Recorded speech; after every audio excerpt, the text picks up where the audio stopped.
జై తెలంగాణ. నిన్న ఢిల్లీలో మరి కేంద్ర జలశక్తి మంత్రి గారు సిఆర్ పాటిల్ గారి ఆధ్వర్యంలో ఆంధ్రప్రదేశ్ తెలంగాణ ముఖ్యమంత్రి గారి సమావేశం జరిగింది. పర్టికులర్గా ఏవేవైతే పెండింగ్ తెలంగాణ అంశాలు ఉన్నాయో వాటన్నిటి మీద సమావేశం జరుగుతుందని చెప్పి మన రాష్ట్రం వాళ్ళు చెప్పడం జరిగింది.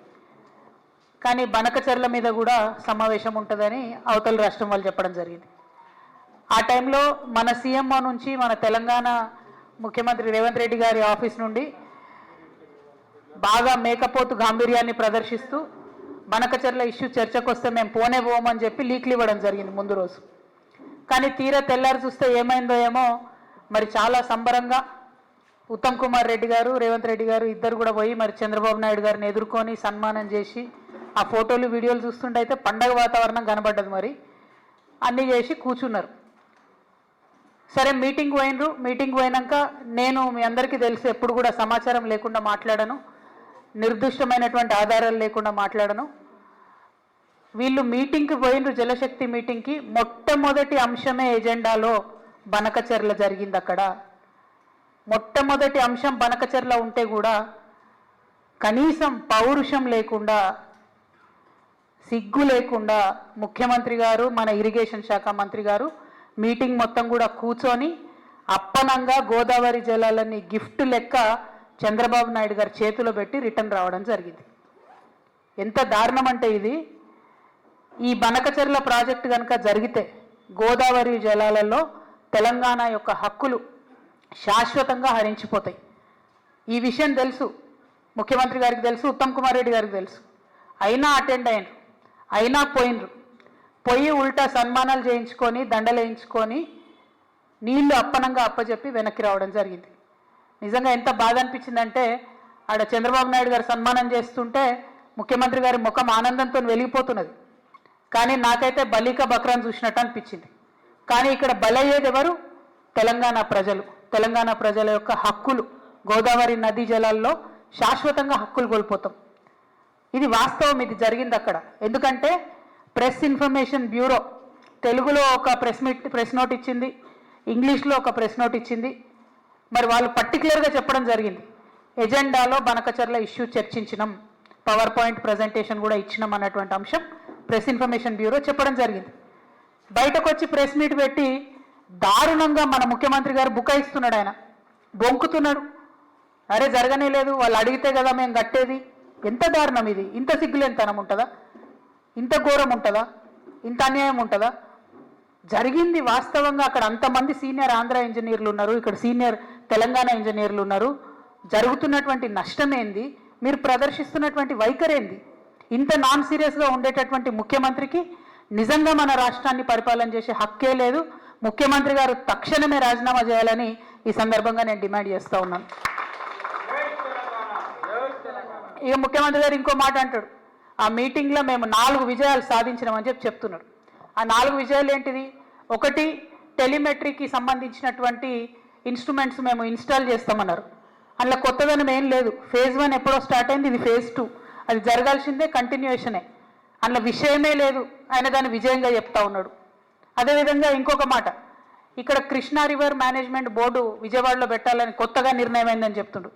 అందులో కూడా కొత్త నిర్ణయం ఏం లేదు, అది విభజన చట్టంలో ఉన్నటువంటి హామీయే.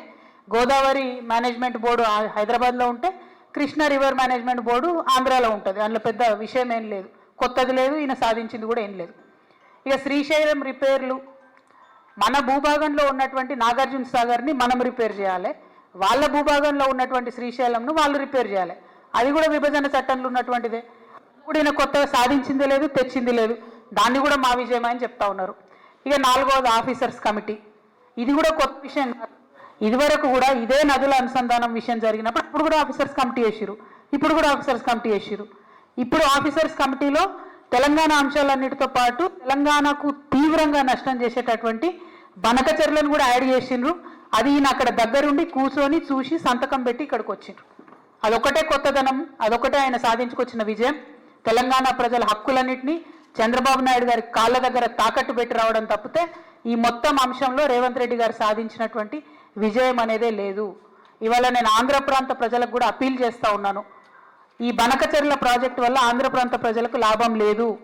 ఆల్రెడీ నీళ్ళు వస్తున్నటువంటి ఆయకట్టుకు మళ్ళీ నీళ్ళు ఇచ్చేటటువంటి ఒక ప్రాజెక్టు డిజైన్ చేసిరు తప్పితే ఇందులో కొత్తదనం లేదు. ఆంధ్రప్రదేశ్లో ఇప్పటికీ కూడా నీళ్లు రానటువంటి ప్రాంతాలకు నీళ్లు రావాలని మీ సోదరుగా నేను కోరుకుంటున్నాను. కానీ ఈ ప్రాజెక్టు బనకచెర్ల ప్రాజెక్టు ఒక కుట్రపూరితమైనటువంటి ప్రాజెక్టు, కాంట్రాక్టర్ల కోసం కడుతున్నటువంటి ప్రాజెక్టు, దాంట్లోంచి వచ్చేటటువంటి కమిషన్ల కోసం కడుతున్నటువంటి ప్రాజెక్టు. ఇవాళ నేను సవాల్ ఇస్తా ఉన్నాను, ఖచ్చితంగా ఇదే ప్రాజెక్టు మెగా కృష్ణారెడ్డి గారికే ఇవ్వడం జరుగుతుంది. మళ్ళీ మెగా ఇంజనీరింగ్ కంపెనీ నుండి తనకొచ్చేటటువంటి వాటా కోసం మన భవిష్యత్తుని గోదావరి నది జలాల వాటాను మొత్తం కూడా తాకట్టు పెట్టి మన ముఖ్యమంత్రి రేవంత్ రెడ్డి గారు హైదరాబాద్ రావడం జరిగింది. మీరు చూడండి, ఇది జరగకపోతే రేపు ఈ ప్రాజెక్టు మెగా ఇంజనీరింగ్కి ఇవ్వకపోతే మీరు చూడండి. ఎందుకంటే దీని వెనుక జరుగుతున్నటువంటి కుట్ర అవగాహన ఉన్నటువంటి వ్యక్తిగా నేను చెప్తా ఉన్నాను. ఖచ్చితంగా రేపు ఇదే జరగబోతా ఉంది. ముఖ్యమంత్రి గారు అక్కడికి పోయింది మెగా కంపెనీ కోసం. మెగా కంపెనీలో 85,000 కోట్ల ప్రాజెక్టులో ఆయనకు వచ్చేటటువంటి వాటా కోసం పోయిన తప్ప ఇంకో దానికి పోలే. ఇంకొక మాట, central water commission, Godavari river management board, Polavaram project authority ఇవన్నీ కూడా Banakacherla project pre feasibility report అని ఉంటుంది, దాన్ని రిజెక్ట్ చేసినాయి. అయినా ఎందుకు పోయినరు, అయినా ఎందుకు కూర్చున్నారు? మళ్ళీ బయటకు వచ్చి ఏం చెప్తారు ముఖ్యమంత్రి గారు, ఇదంతా ఉట్టిదే, అనఫిషియల్, ఇది అనఫిషియల్ మీటింగ్ అంటారు. అసలు అనఫిషియల్ మీటింగ్ ఎందుకు పోయింది? మరి అనఫిషియల్ మీటింగ్ ఇద్దరు రాష్ట్రాల ముఖ్యమంత్రులు, ఒక జలశక్తి కేంద్ర జలశక్తి మంత్రి ఉంటాడు, దానికి అఫీషియల్గా పిఐబి ఇస్తుందా రిపోర్టు? అంటే అఫీషియల్గానో అనఫీషియల్గానో మొత్తానికైతే చంద్రబాబు నాయుడు గారి ఎజెండా ఇంప్లిమెంట్ చేయడానికి పోయినరు తప్పితే ఇంకోటి కాదు అన్న విషయం ఇవాళ తెలంగాణ ప్రజలందరూ కూడా గమనించుకోవాలి. ఈయన చంద్రబాబు నాయుడు గారికి సర్ది మోస్తున్నాడు, తెలంగాణ బిడ్డలనేమో ఎండబెట్టేటటువంటి ప్రయత్నం చేస్తున్నాడు. ఈ వైఖరిని మేము తీవ్రంగా విమర్శిస్తూ ఉన్నాం. మేము తెలంగాణ జాగృతి నుండి మీ అందరికీ తెలుసు, ఇదివరకు ఉమ్మడి ఆంధ్ర రాష్ట్రంలో ఉన్నప్పుడు కూడా పోలవరం ప్రాజెక్టు మీద న్యాయ పోరాటం చేసినాం. ఇవాళ మేము చూస్తున్నాం, కాంగ్రెస్ పార్టీ తెలంగాణను ఫెయిల్ చేస్తున్నది. భారతీయ జనతా పార్టీ అయితే మాటనే మాట్లాడతలేదు. అందుకనే మాలాంటి సంస్థలు ఇప్పుడు ముందుకు రావాల్సినటువంటి అవసరం ఉన్నది. తెలంగాణ జాగృతి నుండి న్యాయ పోరాటం చేస్తాం.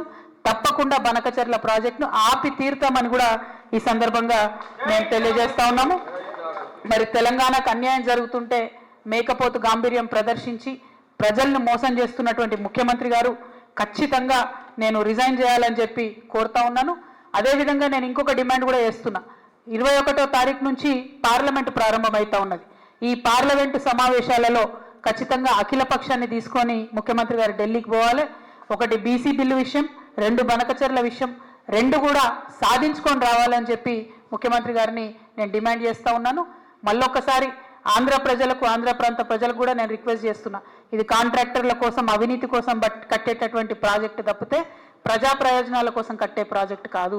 మా ప్రాంతమైనటువంటి తుపాకులగూడెం నుంచి నదుల అనుసంధానం జరిగితే తెలంగాణ ప్రాంత ప్రజలు కూడా బాగుంటారు, ఆంధ్ర ప్రాంత ప్రజలకు కూడా వచ్చేటటువంటి హక్కుపుక్తమైనటువంటి నీళ్ళన్నీ కూడా వస్తాయి. కాబట్టి ఈ విషయంలో ఆంధ్ర ప్రాంత మేధావులు, ప్రజలు కూడా ఆలోచించాలని చెప్పి, పునరాలోచించాలని చెప్పి చంద్రబాబు నాయుడు గారిని కూడా నేను రిక్వెస్ట్ చేస్తూ, తక్షణమే బనకచెర్ల ప్రాజెక్టు ఆపాలే. ఆపకపోతే మాత్రం మేము న్యాయ పోరాటం చేస్తాం. ఈ దేశంలో న్యాయ వ్యవస్థ మీద మాకు నమ్మకం ఉన్నది. మా ముఖ్యమంత్రి యొక్క అచేతన స్థితికి మేము చాలా బాధపడతా ఉన్నాం. ఆయన తక్షణమే రాజీనామా చేస్తే ఈ రాష్ట్రానికి మంచిదని కూడా మేము కోరుతా ఉన్నాం. Thank you. జై తెలంగాణ, జై జాగృతి.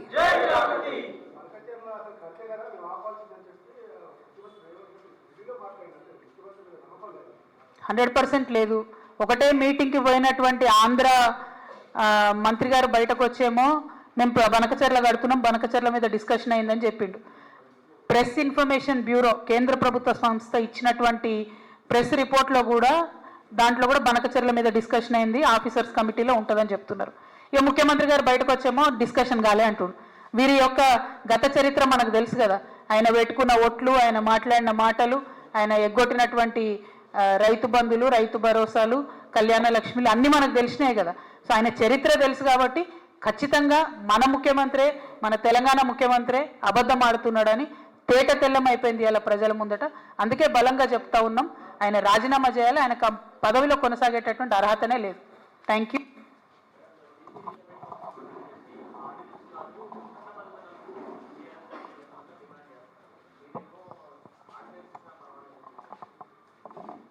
అది ఇంకో రోజు మాట్లాడదాంలే, ఎందుకంటే చాలా క్లారిటీ ఇవ్వాలి దాని మీద. బనకచర్ల ఇష్యూ చాలా ఇంపార్టెంట్ ఇష్యూ, శాశ్వతంగా మన నదీ జలాలకు దూరమయ్యే ఇష్యూ కాబట్టి దాని మీద ఈరోజు మాట్లాడతాం. ఆ ఇష్యూ మీద కూడా నేను మళ్ళీ క్లారిటీ ఇస్తాను.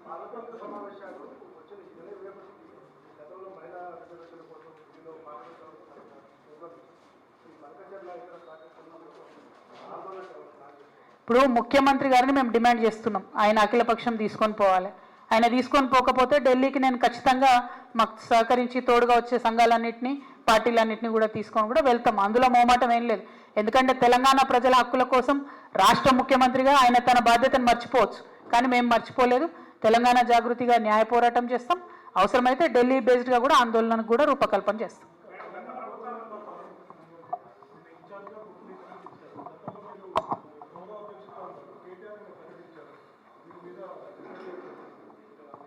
ఈశ్వరన్న తను స్వయంగా తను బొగ్గుగని కార్మికుడు, చాలా సీనియర్ నాయకుడు.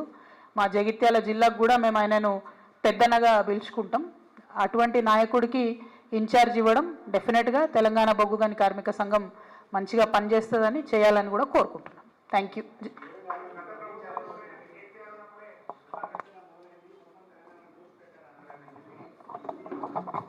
సీఎం గారి మాటలు ఏడ నమ్ముతామే మనం? ఆయన మీటింగ్లో ఉండి కూర్చొని మీటింగ్ కాలేదని చెప్తున్నాడు, బనకచర్ల ఇష్యూ డిస్కషన్కే రాలేదని చెప్తున్నాడు. తను చెప్పే మాటలకు శాంక్టిటీ ఏముంది చెప్పండి? ఎంత దారుణంగా మాట్లాడుతున్నారు, ఎంత దారుణంగా అబద్ధాలు ఆడుతున్నారు. కేసీఆర్ గారి హయాంలో ఈ డిస్కషన్ రాలేదు, వచ్చిందే ఇప్పుడు. వచ్చిన తర్వాత రాచమార్గం వేసిందే ఈయన, రెడ్ కార్పెట్ వేసిందే ఈయన. ఆయన ఇప్పటికి మాట చెప్తారు కదా ముఖ్యమంత్రి గారు, నా స్కూల్ బీజేపీలో అయింది, నా కాలేజ్ టీడీపీలో అయింది, నా ఉద్యోగం కాంగ్రెస్లో అని. ఇంకా కూడా ఆయన కాలేజ్ స్టూడెంటే అనుకుంటున్నాడు. అందుకనే టీడీపీకి చంద్రబాబు నాయుడుకే కట్టుబడి ఉన్నాడు ఇప్పటికి కూడా. ఆయన కోసం మొత్తం అన్ని కూడా మన గోదావరి నదీ జలాలు గిఫ్ట్గా ఇస్తున్నటువంటి పరిస్థితి కనబడుతున్నది.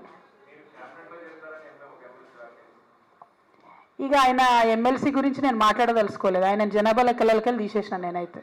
కాబట్టి ఆయన మీద డిస్కషన్ అనవసరం మనకు. Thank you. అమ్మ ఏందన్నా నేను చెప్తున్నా కదా, ఆయన జనాభా లెక్కల్లో లేరు, ఆయన ఎవరు కూడా నాకు తెలియదు. Thank you. జై తెలంగాణ.